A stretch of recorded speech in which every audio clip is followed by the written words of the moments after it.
नमस्कार, turning point में आपका स्वागत है और मैं हूं आपके साथ साइमा।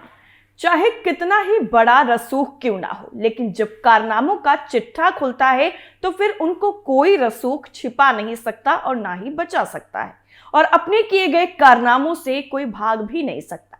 देश में इस वक्त ईडी का धड़ाधड़ एक्शन चल रहा है और बड़े बड़े नेताओं की पोल खुल रही है कि वो जनता से पैसा लूट कर कैसे अपनी तिजोरी भरते हैं।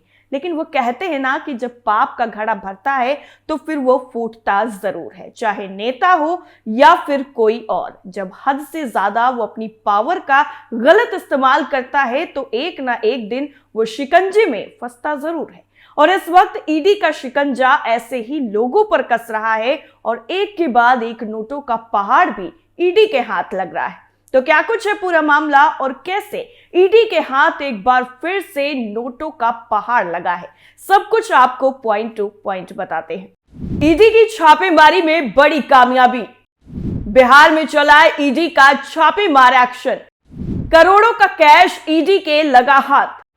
नोटों का पहाड़ देखकर छूटे पसीने। बिहार में सियासी पारा हाई है, लेकिन ऐसे में ईडी की कार्रवाई ने हड़कंप मचा दिया है, जिसकी वजह से लोगों में खलबली मची हुई है। ईडी लगातार अलग अलग राज्यों में एक के बाद एक मामलों में ताबड़तोड़ एक्शन ले रही है और ऐसे में ईडी की एंट्री बिहार में हो गई है, जिसने सियासी पारा और ज्यादा हाई कर दिया है। ईडी ने अपनी छापेमारी से उस वक्त हड़कंप मचा दिया जिसमें कुछ दिन पहले ही अभी शरद पवार के पोते की कंपनियों पर ईडी की रेड पड़ चुकी है। ऐसे में बिहार में ईडी की रेड ने हलचल तेज कर दी। दरअसल ईडी ने मोहन अलंकार ज्वेलर्स एंड कंपनी से संबंधित पटना में 3 जगहों पर छापेमारी की, जिसमें मालिक के बेटे को भी गिरफ्तार कर लिया गया है। ईडी के मुताबिक कोटक महिंद्रा बैंक धोखाधड़ी मामले में ये कार्रवाई की गई है।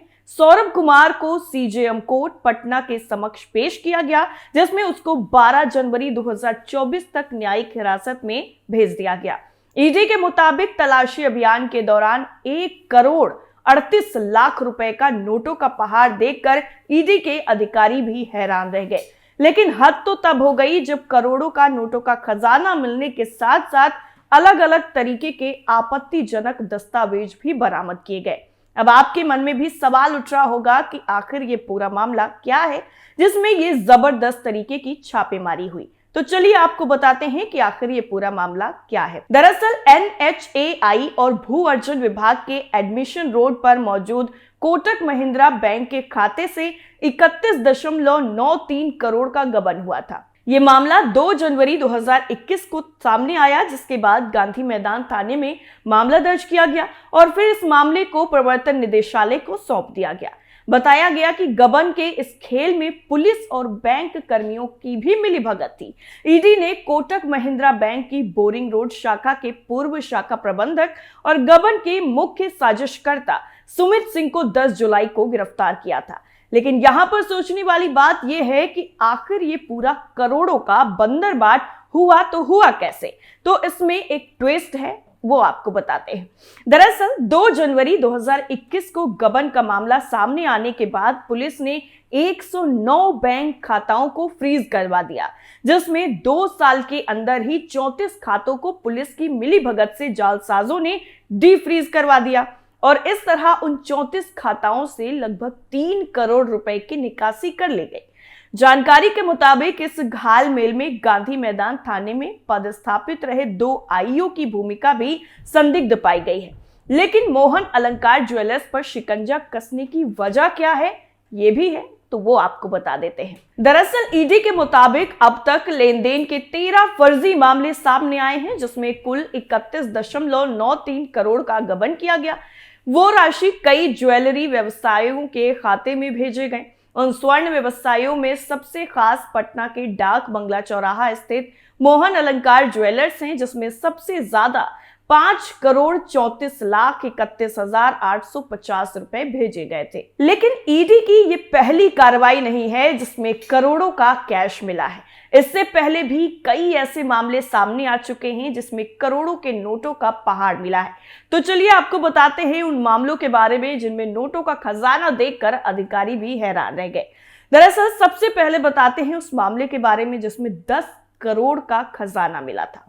जी हाँ, 5 राज्यों में विधानसभा चुनाव होने वाले थे और उससे पहले ही राजस्थान में राजधानी जयपुर में आयकर विभाग की बड़ी कार्रवाई में गणपति प्लाजा के निजी लॉकर से 1.38 करोड़ रुपए मिले। इसके साथ ही 30 लाख रुपए की ज्वेलरी, बैंक की पासबुक्स, रजिस्टर, क्रेडिट और डेबिट कार्ड के साथ साथ विदेशी मुद्रा भी बरामद की गई थी। इतना ही नहीं, लॉकर से 10 करोड़ रुपए से ज्यादा का काला धन भी जब्त किया गया। आयकर विभाग ने 9 करोड़ रुपए का सोना भी पकड़ा।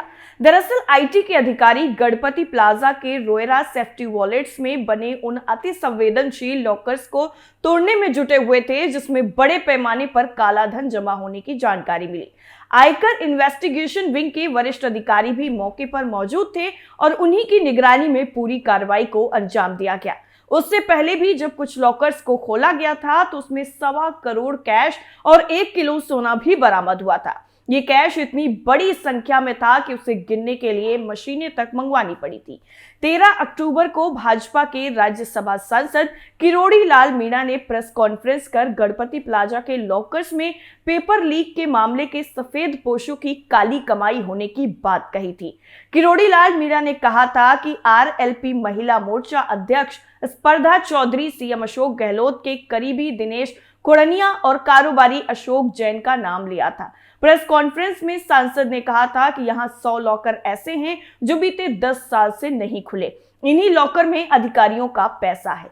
इस लॉकर की जानकारी ना तो आरबीआई को है और ना ही किसी अन्य एजेंसी को। इन लॉकरों में 500 करोड़ रुपए काला धन जमा है।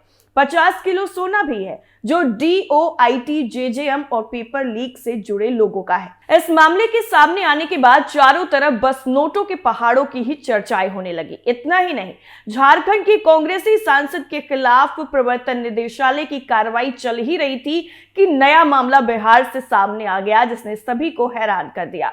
बिहार के वैशाली में ईडी ने बिहार बोर्ड टॉपर घोटाले के सरगना और शिक्षा माफिया अमित कुमार उर्फ बच्चा राय के 3 ठिकानों पर दबिश देकर करीब 3 करोड़ रुपए बरामद किए। बच्चा राय के घर मिले नोटों की गिनती के लिए ईडी ने 2 मशीनें भी मंगवाई थी। बावजूद इसके गिनती पूरी होने में 24 घंटे लग गए। ईडी ने ये कार्रवाई भगवानपुर के किरतपुर राजाराम स्थित बच्चा राय के आवास, विशुन राय कॉलेज और विशुन राजदेव ट्रेनिंग कॉलेज में एक साथ शुरू की थी और ये कार्रवाई 24 घंटे बाद पूरी हुई। इन तीनों ठिकानों से बरामद नकदी और तमाम दस्तावेजों को भी ईडी ने जब्त कर लिया। ईडी सूत्रों के मुताबिक बच्चा राय के ठिकानों पर नोटों का जखीरा मिला। इन नोटों की गिनती के लिए बैंक अधिकारियों को नोट गिनने वाली मशीनों के साथ बुलाया गया था। 24 घंटे तक लगातार चली गिनती और मिलान के बाद कार्रवाई को पूरा किया गया। ईडी सूत्रों के मुताबिक इस कार्रवाई के दौरान बच्चा राय के ठिकानों से पटना, वैशाली और दिल्ली के साथ साथ कई अन्य शहरों में प्लॉट, फ्लैट के दस्तावेज भी मिले।